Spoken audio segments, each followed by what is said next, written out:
Hey guys, welcome back. Tim Knox here in the studio with my friend Michael Zuber from California. California? Sure, why not? Whatever. When you're from Alabama, I'm from a state that uses only like three letters, but it's repetitive. So it's real Alabama, Mississippi. You know, I'm not profiling the South, but it is what it is. But anyway, wanted to get back online. You and I did a video last week. We actually did a couple of videos. We did one on your book and on the rental market, and then we did another one on the effects of this coronavirus. And here we are a week later, and things are changing by the minute. So thought we should jump back on, especially because you are my resident expert in all things financial. And so, I may be in trouble here, but Yeah, exactly. That's a small yeah. list, man. So let's start out. Let's talk about this Fed rate cut. The Fed has Sure. cut the rate to, I think it's 0 to 0.25 points. My clients, I'm a realtor, so I started getting these phone calls from clients going, well, is my mortgage going to be 0% now? And of course, I called my resident mortgage expert, and he explained that not really how it works. But you follow this stuff far better than I do. So let's Sure. start with the Fed rate cut. What do you think? Yeah, so I think when we talk Fed rate cut this time, and actually the last two times, we actually need to start with the fact they did it on an emergency basis, Hmm. right? Historically speaking, when the Fed has made adjustments, either up or down, they have done it at the Fed meetings, right? Which happens, I think it's like 10 times a year. Hmm. Um, that is historically where all the smart people get in a room, they look at the data, all these different factors, and they go, hey, should we raise the federal funds rate up or down, And right? based on what criteria do they raise up or down? Well, basically, I mean, if you believe what is put out in the media, and over time, they really have two kind of mandates that they are trying to thread the needle on, which are really, really hard. So they have a tough job to do. One is inflation, Hmm. right? Historically speaking, they've often talked about getting inflation to about 2%, which they consider to be healthy, but also safe, right? You don't want inflation running too hot, or you don't want inflation running too low. So historically speaking, they've talked about 2%. Now we can all argue about what's in the 2%, and is CPI really a calculation of true inflation that you and I pay because it doesn't include this, it doesn't include that. Those are conversations for another time because they don't help understand what's going on. Hmm. So first off, the emergency rate cut sends a signal. And I've been watching this for 30 years, and I do not recall a time, including the financial crisis, where they did two emergency rate cuts in 10 days, Right. right? They cut a half, and then 10 days later, they did not wait 3 more days until their scheduled meeting on this Wednesday. They cut on Sunday. So the fact that they were emergency rate cuts is a signal. And the fact that there were two was a big signal because something was broken in the financial system. It's probably somewhere in the commercial market, meaning the commercial paper market. Something was not liquid, and they needed to get ahead of this. I mean, there has been talk already, historically speaking, that if they didn't do that and interject $700 million plus 1.5 trillion the week before into various parts of the sector, we could have had bank runs, and the banks may not have opened, right? So it was bad. Hmm. Um, so again, what does it mean? The federal rate cut, something's broken. So that's the first thing. Second, we got to talk about the size. Historically speaking, most meetings, it's a quarter up or a quarter down because the Fed wants to tinker, right? It wants to play at the edges. It wants to go, ooh, get a little hot. Let's raise a quarter. Ooh, get a little cool. Let's lower a quarter. That's where they're comfortable. They do not like moving by 50 basis points, which is what they did 10, 11, 12 days ago. Hmm. They've done that a couple of times. They did that twice that I recall, during maybe three times during the financial crisis. Um, they've done it once before that, I believe, around 9/11. But historically speaking, a half is not something they enjoy doing. I have never seen a full point, and I've never seen 1.5 points in 10 days. This is abnormal times. You got to think about that, right? So if this is abnormal times, and we all talk about the Great Recession, and you and I are in real estate, which was a real estate depression, Hmm. um, it should wake us up, right? So, some, some stuff's really, really broken, folks. That's what I take from it. Yeah. Now to, so that's, emergency, big. Now, what does the rate cut mean? For you and I in the short term, it doesn't mean a lot. The rate cut now is basically lets banks get more liquid. It has available cash. Um, I suspect it will mean something to us in a few weeks or months when the economy starts sputtering back together. The economy is in full crash mode right now. Um, as for the question that I get almost hourly these days, are my interest rates on my mortgage going to go to zero or sub one? The simple answer is no, right? Mhm. Banks have fixed costs that they must pay back or absorb in your mortgages. So is it possible on an owner occupant property to get something maybe with a 2 on it? Absolutely. Uh, could I imagine super rare cases with a 1? I guess I could imagine it, but it won't be for you and I, right? It will be for the person that's got, that doesn't need the loan, right? Mhm. That like it's a person that could pay cash, right? Think, Tim Cook from Apple or whatever, right? Think somebody uber wealthy. So I'm guessing there may be some owner occupants with 2s. I would be happy with anything on a 3, and of course, I only talk 30-year fixed rate mortgages. When you talk investor loans, which are the people I deal with all the time, 30-year fixed rate loans on investment property needing 20% down. If you get anything with a low 3, take it and run. Right. I cannot imagine any of these with 2s on them. It's not, at least not in the short term. They could absolutely create incentives later in the year when they try to goose the system. But today, take a low 3 and run. If you're looking at commercial, meaning 5 and above, um, you're going to be probably, man, you're going to probably be in the low 4s for most of that stuff. So Yeah. it's fun to think about. Fed rate's down at 0. My mortgage rate's going to go to 0. It's not quite how it works. Just not how it works. Yeah. Let's go back to why the Fed does what it does. Sure. Typically, the Fed will either cut or raise rates based on what's happening in the world, based on what's happening in the country. It's really to stimulate the economy one way or another. And so Right. that rate, Destimulate or stimulate. right. Yeah. So that rate is really that is the rate that, and correct me if I'm wrong, that financial institutions pay the Fed for loaning them money. And then they, in theory, will adjust their interest rate for what they do for like consumer debt, credit cards, car loans, that sort of thing. So the Fed rate cut is not a direct to consumer rate cut. Correct. It is it has nothing to do with. Because I think a lot of people are thinking that, oh, okay, that's now going to be my rate. I'm going to go buy a new car at 0%. I'm going to go buy, which you can now. Yeah, I'm sure. But so the question that I asked though is they cut the rates. When they cut the rates, I think the thinking is the American public will start spending more money because of the lower rate, and that money goes back into the economy and things flourish. The only issue I see now is if they're cutting the rate so people will spend money, well, you got to have a place to spend that money. You know what I mean? And if everything is closing, I mean, is this more of a play just to keep the stock market in check at this point? No, I mean that's so a couple of things. So you said 2 things there I want to talk about. Historically speaking, in normal times, yes, the Federal Reserve will be lowering rates to goose commerce, right? We are a consumer-based economy, and we are a debt-based consumer-based economy. So historically speaking, that is the one thing that they can tweak that allows banks to tweak theirs. And oh, by the way, more stuff happens. Notice I said normal times. We are not anywhere close to normal times.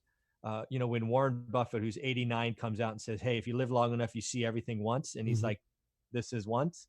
That should tell you this is not normal times, right? That gentleman has been around for a long time, seen He's like 175. He's Methuselah. Yeah, it's just nuts. So I mean, you need to pay attention to that, right? This is non-normal times. But no, I don't think Powell, who is the Fed chair, gives a rat's tail about what the stock market is. Okay. I think it's something that affects all of us, the people. But I think Powell is an intellectual. He's a former trader, so I don't think he's worried about the stock price today. He is worried about the American economy, and I think he saw the commercial paper market about to seize up because there were such dislocations. When you trade anything, there's an ask price and a buy price, and Historically speaking, and why we can trade stocks in a millisecond is because there's always a buyer and a seller, and the value is known, right? Because it's Right. there. It's one of the reasons I love real estate, because it's illiquid. It just doesn't work that way. But stocks, bonds, derivatives, they all trade instantaneously. And what they were seeing is dislocations. If you can go back and look at your numbers, the 10-year note, or the 10-year note was under 0.5%, just like 7 or 8 days ago. These were all signs that people were chasing liquidity and stuff was just not working. So Powell took rates to zero. He put $700 million into Operation Twist, or whatever he's going to call it this time, because they don't want to call it quantitative easing, but it absolutely is quantitative easing. And he's trying to shore up the system so it doesn't break. Mhm. I don't. Yeah, he did not. He did not do what he did Sunday for the stock market, as Monday showed. Right, we were down 3,000 points in the Dow. Mhm. He knew that was coming. You don't do an emergency move on Sunday night because you're trying to protect the stock market. You're trying to protect something else that the average American is not going to see. And he did the right thing. Um, in general, people like to pick on the Fed, and they think this is some mysterious organization and they can just print money and all these horrible things. If he hadn't done that and put that money in, I'm fairly convinced that the stock market would be closed, because they would have claimed, oh, the virus, we can't get people here, blah blah blah. We're going to close for 2 weeks, and that would have been horrible, Mhm. right? We have to have some confidence in this economy, and to take that away would have been terrible. Yeah, and just to clarify a point, the Fed, although it is a federal entity, it is supposedly Mm. not governed or fed by politics. Because it Yes, seems like so they Trump call is it an always, yeah, independent. Trump is always bad mouthing the Fed until they do something that he wanted them to do. Then he takes credit for it. But you know what I mean? So they're supposed to make decisions not based on who's in office and political, but more the economy and keeping that strong. Yeah, they are absolutely supposed to be an independent entity. We live in a world of constant news and bombardment. Mm-hmm. It's probably been true all the way back since Bernanke and Yellen. These are Fed chairs that I'm familiar with. Um, you know, uh, I don't think Powell cares. I don't think he is. I'm going to give Powell the credit of the doubt and say that he was not intimidated or put off by beaten by a bully picking on him. Yeah. I also think, I mean, in fairness, I think the powers that be at the top are told what's coming. Then he sends off tweets so he can take credit for it later, right? Yeah. Well, it's You know, politics. Let's well, well, let's it's talk a little bit something. about really quickly in the time we have left. Sure. Um, the effects of not only this rate cut, but Hmm. this the coronavirus at large, because we are seeing Hmm. something happen that's never happened before Yeah. in this country. I mean, not since when the Spanish flu hit after Hmm. World War One. That what is it that killed more soldiers in 2 weeks than the war did the entire time. But Hmm. in modern times, this is a new thing. Hmm. You know what I mean? This is a new thing that people don't really know how to react to, and there Yeah. are going to be repercussions. Businesses are shutting down, Hmm. meaning that they are not generating revenue, Yeah. meaning that they are not supporting their employees. So this thing is going to trickle down on a personal level really quickly, and I think Yeah. we're seeing There's that on no a question national that every scale, right? American, um, and I'll go as far as to say, you know, 98% of the world, but certainly every American is going to feel this Mm-hmm. over the next couple of months. You're either going to feel it because you know someone in your personal network that got sick. My hope is they get better.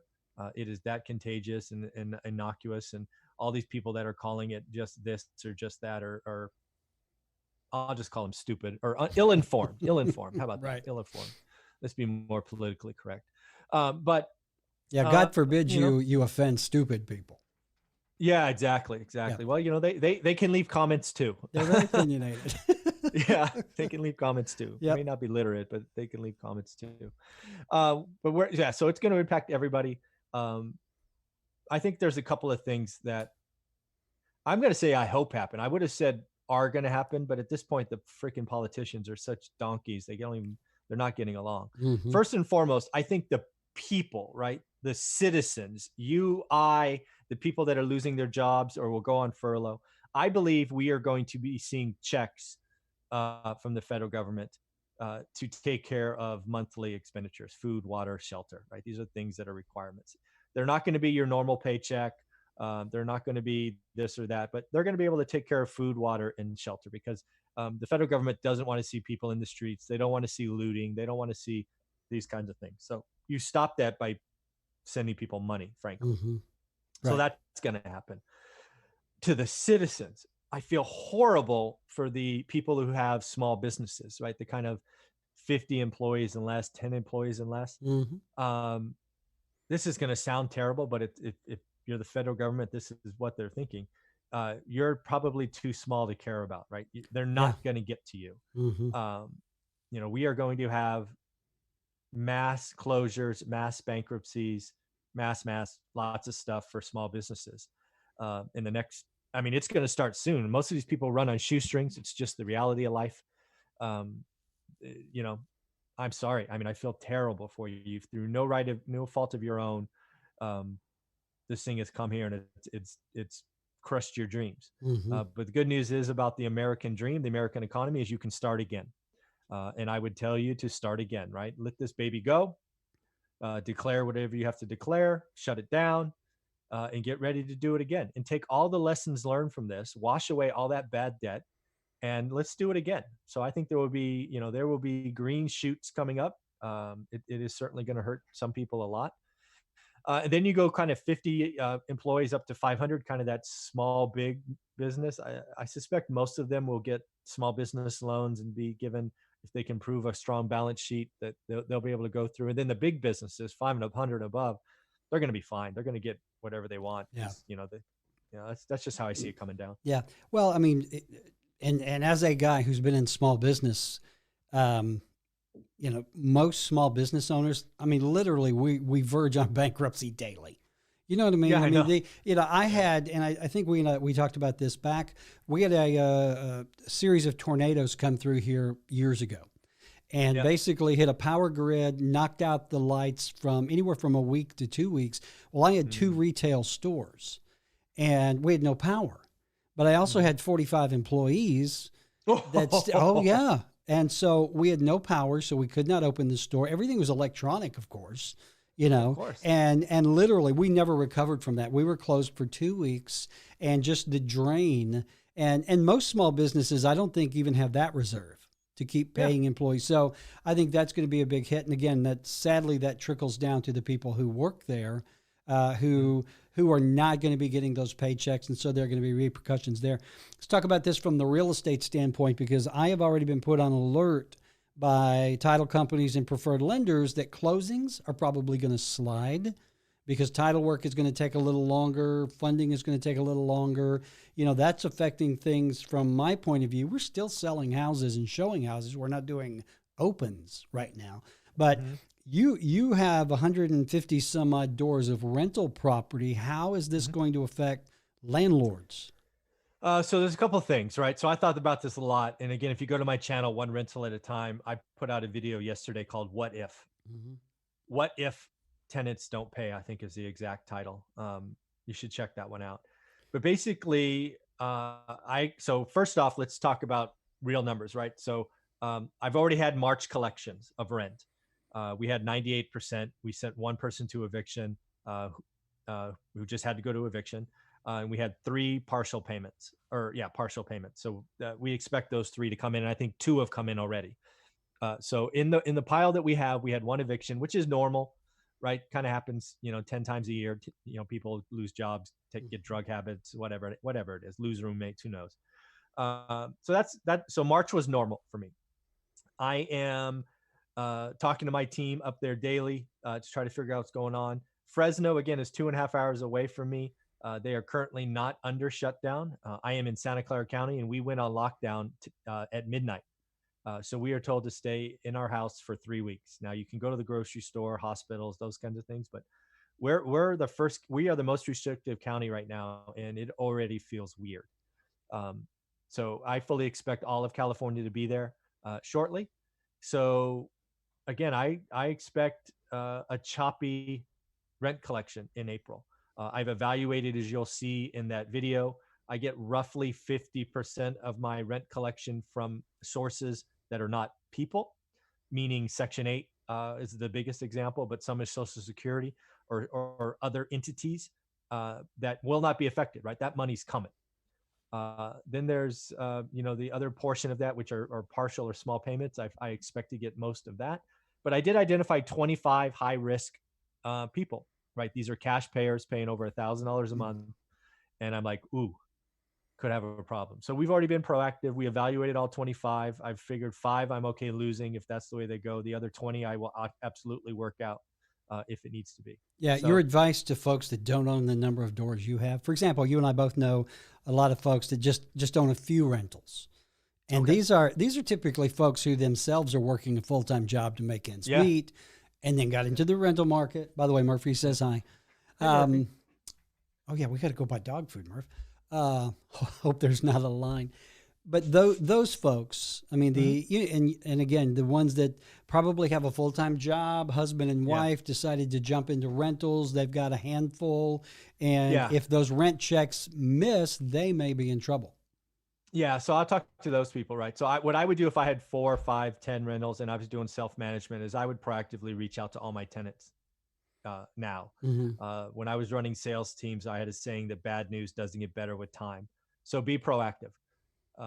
Be proactive. The other thing is stop all capital expenditures, right? We as landlords sometimes have things that we want to do to the property to make it better. Cancel all of those immediately. In the short term, repair versus replace. This is about conserving cash. This could be messy for 2 or 3 months, and you need to be ready for that. State of California, again, I think this is coming nationally. Just yesterday, by the governor, said no evictions and no foreclosures for the next 2 months till May 31st. And, he snuck in, we may extend it. I'm like, you son of a gun. I hate that guy. Yeah. But you think that's going to motivate people to stop paying the rent? Well, which puts again, the onus on you to still make that. If the house had a mortgage on it, you still got to pay that. Well, they got to stop foreclosures too. Yeah. Right. That's, so the banks can't take any, against you. So basically what I would tell somebody who had 4 rentals today is you need to talk to your tenants. You need to figure out what's going on. My guess is half of them are going to be in trouble. The other half have jobs that they'll work from home or whatever. Because again, even in Santa Clara County, my guess is 50 to 60% of the folks were already working from home. That's just that kind of community. So I would tell you to get ready. I would have the conversation so you could plan it out. I would take that information and tell your lender, right? If you had a 4-plex, right? Hey, 2 of my tenants are likely to miss. But here's the deal. I don't expect rent collection to be a problem long term. No. I would expect, again, people, what did I say earlier? I expect the federal government to send checks to people. And they're going to get water first. They're going to get food second. And third, they're going to get shelter. They don't want to live in their cars, right? Yes, they're going to hear no evictions, but eventually that will be removed. And if they have a big balance, they're going to get evicted. So, and that's another question is if you can't make payments or you can't make your rent, the responsibility of paying that doesn't go away. It may be tacked on to the end. You're not giving people free rent over the course of this, and that's what people need to understand.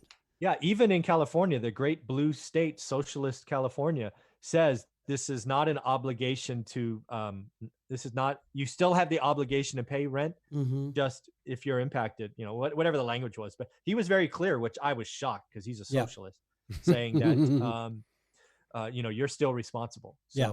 Good. Yeah. People need to remember that. So, all right, guys. I mean, it's going to be a really interesting couple of 3 months here, if not longer. Hopefully, I think now that Donald's on the job, I think things are going to move faster. I think the hardest part is keeping people separated, keeping them home. You know what I mean? The social distancing is, you got to, and I understand that people have to work. You and I are very fortunate. I can take a month off and nothing's going to change. But the majority of people, the 99% that need to be out there working, and the ones that they're working creates products, creates services. It's going to be a very interesting time. So, and there's no easy answer to any of it. No easy answer. It's we got to get through this. I mean, I'm seeing this meme or whatever you guys call it these days. Our grandparents were asked to fight in World War II. We're being asked to sit on the couch. Yeah. Let's Which just put that in nowadays is context. almost as great a sacrifice. I mean, let's be honest, in the Yeah. minds of a lot of people. Yeah, but That lady you who know, got on TV and said it's up to the millennials to fix this, dude, we're screwed. I mean, come on. yeah, well, yeah, gosh.